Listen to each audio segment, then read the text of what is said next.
The best piece of advice I ever got was from Ali Shaheed. And he's a member of Tribe Called Quest. Nice spiritual guru type of guy. And I'll never forget, I had a show in New York and I was opening up for De La and Talib Kweli because we all had the same management at the time. And it was at like Highline Ballroom and it was super duper packed, like super duper packed. And I had a band, at the time, my producer, his name is Doc, he said, yeah, you have this show coming up. He's like, why don't you come up to Canada, rehearse, I'll get you some kids that can learn your stuff. And you can rehearse up there for super cheap and then come down and do the show and I'll be in New York too. So I said, okay, so I went up to Canada, rehearsed with these kids for a week. They were horrible. Like, I was like, dude, you really hooked me up with these kids, they can't even like convincingly play one of my songs to me.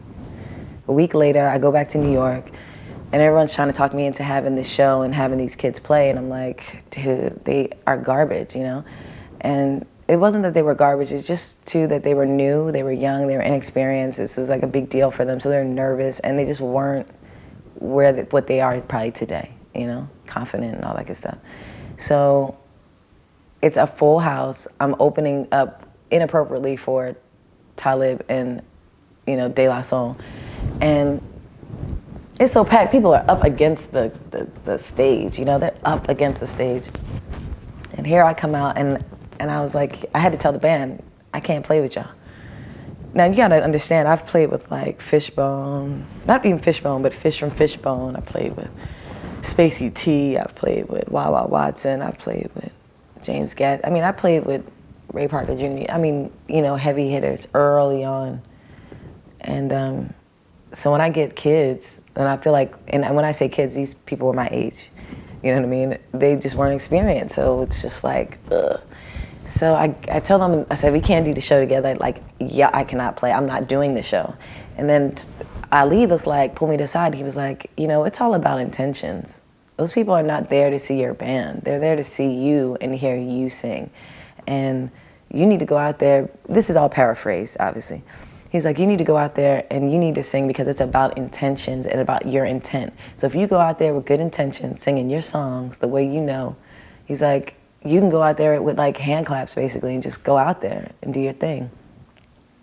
So I ended up getting a guitar for Doc, telling him, look, why don't me and you just play and go out there? And we did. I went out there, he sat on the, you know, on the chair or whatever, and I just started talking to people. I'm like, you know, this night is about lyrics and lyricism because you guys are gonna see De La. I'm not a rapper, but I'm, you know, I got good lyrics and this is what I'm gonna do. And we went out there with an acoustic guitar and my vocal and did it. And people loved it. It was one of the best shows, but it made me realize, and Ali made me realize that it's all about intent. All about intentions. And when you have good ones, you're good. Go out there and you sing your heart out because those people came to see you, not anybody else. And he was absolutely right. And I got to tell him that was the best piece of advice very recent, about a month ago. I saw him at a party for Afropunk, which I'm still waiting to do. Afropunk. So if you're talking to yourself now, the 23-year-old Reese, what advice would you give to her? I would tell her to start writing songs with every single person who thinks they want to write a song with you. I would say get your label to have you writing songs with Diane Warren. I would have said sign a publishing deal. I would have said don't leave your major label contract. I would have said a lot of things to myself. I would have said don't spend as much money. You know? Well, why is publishing so important for people that don't know? Well, for me, in my particular situation, because I know a lot of people are going to say, what, sign a publishing deal? Because right now in 2015, I don't have a publishing deal. I never had one, and it's actually probably great for me now that I own 100% of my own publishing. But if I had signed one 10 years ago, I would have been more inclined to write songs. And I would have been placed with people who write amazing songs. And I would have developed that hand better, which would have helped me in the long term. And I would have probably learned that game better.